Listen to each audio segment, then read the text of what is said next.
वाली चंद्रा और आज आपके सामने पेश कर रही हूँ कहानी प्रायश्चित, जो लिखी है सर्वश्रेष्ठ साहित्यकार बाबू भगवती चरण वर्मा ने, जिनको पद्म भूषण से सम्मानित किया गया था। ये कहानी पेश है मेरी जुबानी।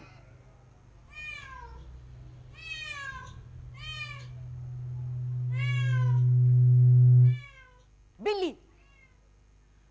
कबरी बिल्ली। अगर कबरी बिल्ली घर में किसी से प्रेम करती थी तो वो थी रामू की बहू, और अगर रामू की बहू घर भर में किसी से घृणा करती थी तो वो थी कबरी बिल्ली। रामू की बहू को 2 महीने हुए मायके से प्रथम बार ससुराल आए हुए। पति की प्यारी और सास की दुलारी 14 वर्ष की बालिका। भंडार घर की चाबी अब उसकी करधनी में लटकने लगी थी। नौकरों पर उसका हुक्म चलने लगा और रामू की बहू घर में सब कुछ। सास जी ने माला ली और पूजा पाठ में मन लगाया।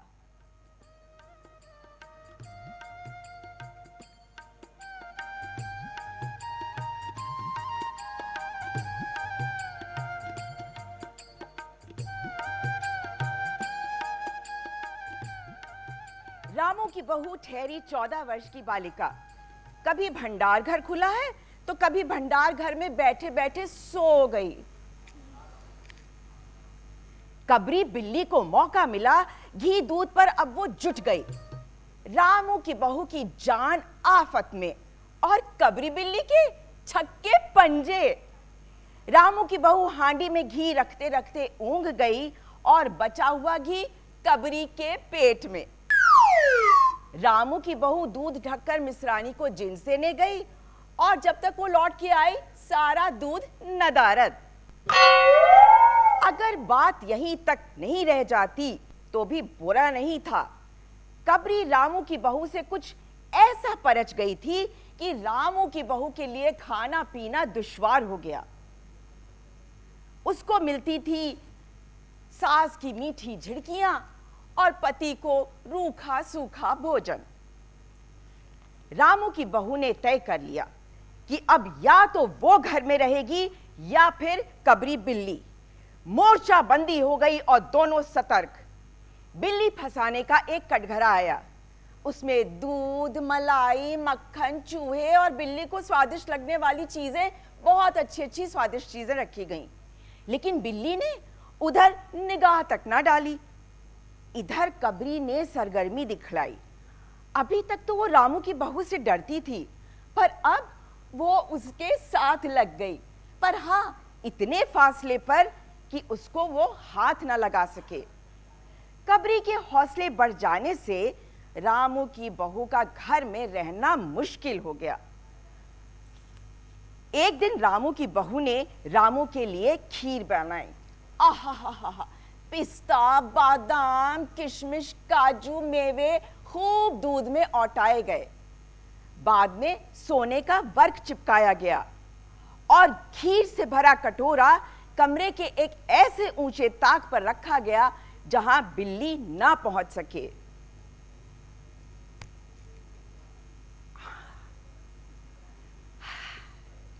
इसके बाद रामू की बहू पान लगाने चली गई।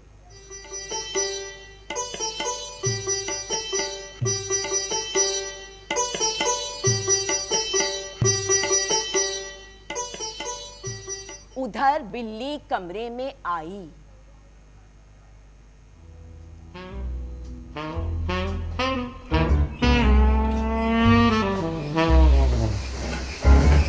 ताक के नीचे खड़े होकर उसने ताक की ऊंचाई नापी।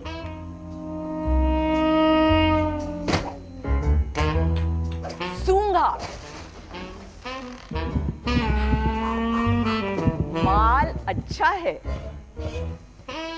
उधर रामू की बहू पान लगाकर सास जी को पान देने गई और इधर कबरी ने छलांग मारी और उसका पंजा कटोरे में लगा और कटोरा छनछनाहट के साथ फर्श पर। रामू की बहू को आवाज सुनाई दी। वो सास के सामने पान फेंक कर आई तो देखती है, अरे फूल के कटोरे के तो टुकड़े टुकड़े हो गए और रबड़ी पर कबरी आराम से जुटी हुई है। रामू की बहू को देखते ही कबरी चंपत। रामू की बहू के सर पर खून सवार हो गया। ना रहेगा बांस, ना बजेगी बांसुरी। रामू की बहू ने कबरी की हत्या पर कमर कस ली। रात भर उसे नींद नहीं आई। किस दांव से बिल्ली पर वार किया जाए कि वो जिंदा ना बचे, यही पड़े पड़े सोचती रही।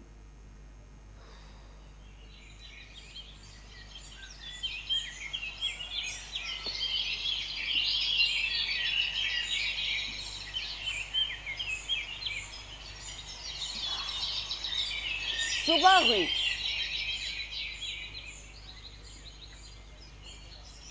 रामू की बहू ने दहली पर नजर डाली तो देखा कबरी बड़े प्यार से उसको ताक रही है। रामू की बहू ने एक कटोरे में दूध लिया और दरवाजे की दहली पर वो रख कर चली गई।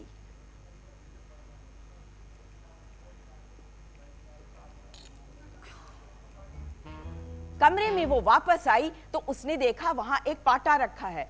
उसने पाटे को हाथ में उठाया, कुछ सोचा, फिर मुस्कुराई।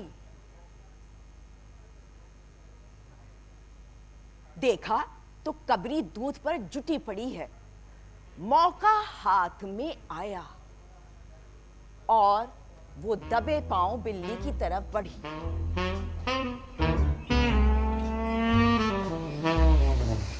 और उसने पूरी ताकत के साथ बिल्ली के ऊपर पाटा पटक दिया।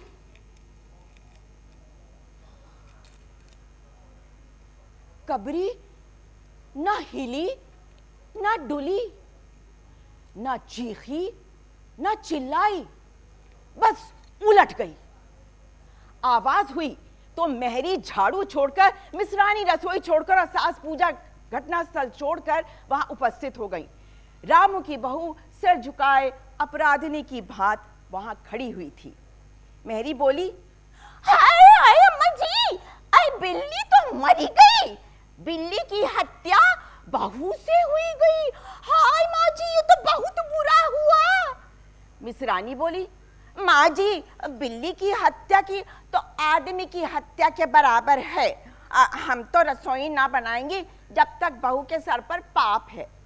सास जी बोली, हाँ ठीक ही तो कहती हूँ। अब जब तक बहू के सर से हत्या का पाप ना उतर जाए तब तक ना घर में कोई पानी पी सकता है, न खाना खा सकता है। हाय री बहू, ये क्या कर डाला तूने। मेहरी ने फिर कहा, अब फिर का हुई माँ जी, कहा तो पंडित जी का बुलाए लाई।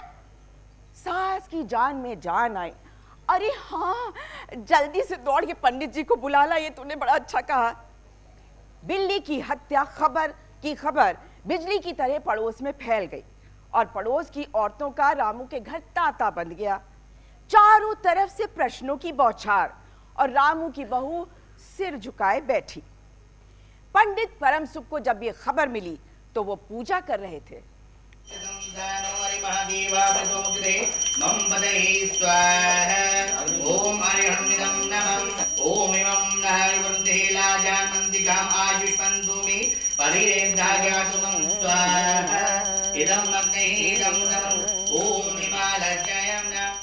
खबर पाते ही उठकर खड़े हुए और पंडिताइन से बोले, अरे सुनती हो पंडिताइन, अरे लाला घासू राम की पतोहू ने बिल्ली की हत्या कर दी। हाय, अब तो प्रायश्चित होगा। अरे पकवान पर तो हाथ लगेगा, हाथ। पंडित परम सुख चौबे छोटे और मोटे से आदमी थे। लंबाई 4 फुट 10 इंच, तोंद का घेरा 58 इंच, चेहरा गोल मटोल, मूछें बड़ी बड़ी, रंग गोरा और चोटी कमर तक पहुंचती हुई। कहा जाता है कि मथुरा में जब पंसेरी खुराक वाले पंडितों को ढूंढा जाता था तो पंडित परम सुख का नाम उस लिस्ट में प्रथम पाया जाता था। पंडित परम सुख पहुंचे और कोरम पूरा हुआ।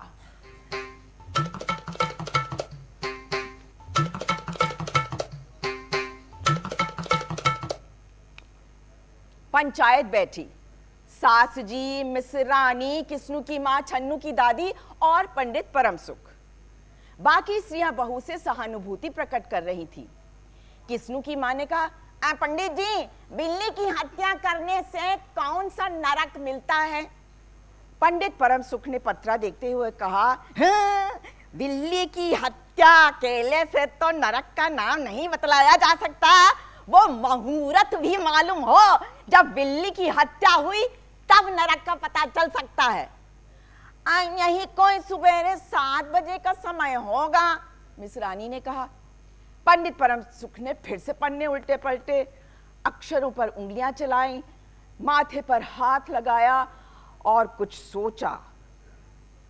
चेहरे पर धुंधलापन आया, माथे पर बल पड़े, नाक कुछ सिकुड़ी और स्वर गंभीर हो गया। हरे कृष्ण हरे कृष्ण हरे कृष्ण। अरे ये तो बड़ा बुरा हुआ। प्रातः काल ब्रह्म मुहूर्त में बिल्ली की हत्या घोर कुंभी पाक नरक का विधान है। रामू की माँ, घोर कुंभी पाक नरक। हाय हाय हाय, तो बड़ा बुरा हुआ। रामू की माँ की आंखों में आंसू आ गए। पंडित जी, अब क्या होगा, आप ही बतलाएं।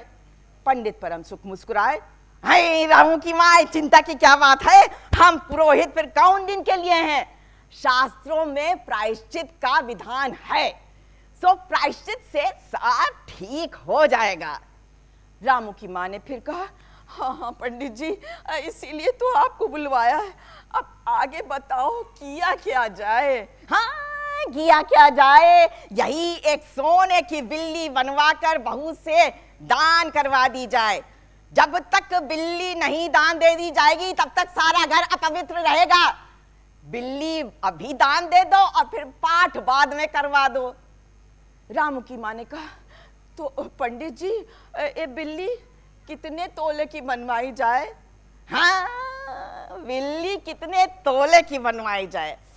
हाँ देखो रामू की माँ, शास्त्रों में तो लिखा है कि बिल्ली के वजन भर की सोने की बिल्ली बनवाई जाए, लेकिन अब तो कलयुग आ गया है, धर्म कर्म का नाश हो गया, श्रद्धा नहीं रही। सो रामू की माँ, बिल्ली के तौल भर की बिल्ली तो क्या बनवा पाओगी, क्योंकि बिल्ली 20-21 सेर से कम की नहीं होगी। हाँ, और तो फिर देखो भैया, आगे अपनी अपनी श्रद्धा। रामू की माँ ने आंखें फाड़ कर पंडित जी को देखा। अरे बाप रे बाप, 21 तोला सोना। अरे पंडित जी, तोले भर की बिल्ली से काम नहीं चलेगा। तोले भर की बिल्ली, मजाक करती हो रामू की माँ। अरे रुपये का लोभ बहू से बढ़ गया है क्या? बहू के सर बड़ा पाप है बड़ा, इसमें इतना लोभ ठीक नहीं। मोल तोल शुरू हुआ और मामला 11 तोले की बिल्ली पर ठीक हो गया। इसके बाद पूजा पाठ की बात आई। पंडित परमसुख ने कहा, हाँ पूजा की बात तो देखो, उसमें क्या है, मुश्किल है। हम लोग किस दिन के लिए हैं? रामू की माँ, मैं पाठ करूंगा, पूजा की सामग्री आप हमारे घर भिजवा देना। पूजा का सामान कितना लगेगा? अरे कम से कम में हम पूजा करा देंगे। दान के लिए करीब 10 मन गेहूं, 1 मन चावल, 1 मन दाल, मन भर तिल, 5 मन जौ, 5 मन चना, 4 पसेरी घी और मन भर नमक भी लगेगा। अरे बस इतने से काम चल जाएगा। अरे बाप रे बाप, इतना सामान? अरे पंडित जी, इसमें तो 100-150 रुपए लग जाएंगे। अरे फिर तो देखो, इससे कम में काम ना चलेगा। बिल्ली की हत्या कितना बड़ा पाप है, कोई हंसी खेल थोड़ी ना है। आप लोग कोई ऐसे वैसे थोड़ी हो। अरे 100-150 रुपए तो आपके हाथ का मैल है, मैल। हाँ, पंडित परमसुख की बात से पंच प्रभावित हुए। किस्नू की माँ ने कहा, पंडित जी ठीक तो कहते हैं, बिल्ली की हत्या कोई ऐसा वैसा पाप थोड़े ही है। पाप के लिए और बड़े पाप के लिए तो बड़ा खर्चा भी चाहिए। छन्नू की दादी ने कहा, ओ नहीं तो क्या, दान पुण्य से ही तो पाप कटते हैं, और दान पुण्य में किफायत ठीक नहीं है बहू। मिस रानी ने कहा, और फिर माँ जी, आप लोग तो बड़े आदमी ठहरे, इतना खर्च आप लोगों को कौन अखरेगा। रामू की मां ने अपने चारों तरफ देखा, सभी पंच पंडित जी के साथ थे। पंडित परमसुख मुस्कुरा रहे थे। उन्होंने कहा, रामू की मां, एक तरफ तो बहू के लिए कुंभी पाठ नरक है और दूसरी तरफ तुम्हारे जिम्मे थोड़ा सा खर्च है, सो मुंह ना मोड़ो। एक ठंडी सांस लेते हुए रामू की मां ने कहा, हाँ, अब तो जैसा नाच नचाओगे वैसा ही नाचना पड़ेगा। पंडित परमसुख जरा नाराज हो गए। रामू की मां, ये तो बहुत ही खुशी की बात है, अगर तुम्हें अखरता है तो ना करो, मैं चला। इतना कहकर पंडित जी अपना पोथा पत्रा समेटने लगे। अरे अरे पंडित जी, अरे रामू की मां को कुछ नहीं अखरता, बेचारी को कितना दुख है, बिगड़ो ना। मिसरानी, छन्नू की दादी और किस्नू की मां ने एक सुर में कहा। रामू की मां ने पंडित जी के पैर पकड़े और पंडित जी ने अब जमकर आसन जमाया। और क्या हो सुनो, 21 दिन के पाठ के 21 रुपये और 21 दिन तक दोनों बखत 5-5 ब्राह्मणों को भोजन करवाना पड़ेगा।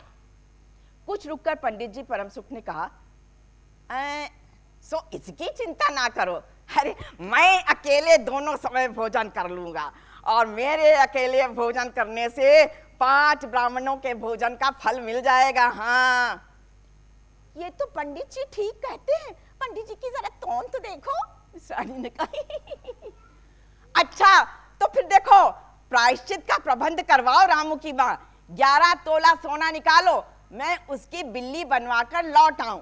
हाँ देखो, घंटा 2 घंटा लगेगा, तब तक सब पूजा का प्रबंध रखो। और देखो, पूजा के लिए कंजूसी ना करना। हाँ, अभी पंडित जी की बात खत्म भी नहीं हो पाई थी कि मेहरिन अंदर से दौड़ती हुई आई। माजी, माजी, माजी, माजी। सब लोग चौंक गए। अरे बोलती क्यों नहीं, क्या हुआ? अरे इतनी घबराई क्यों है? माजी, माजी, बिल्ली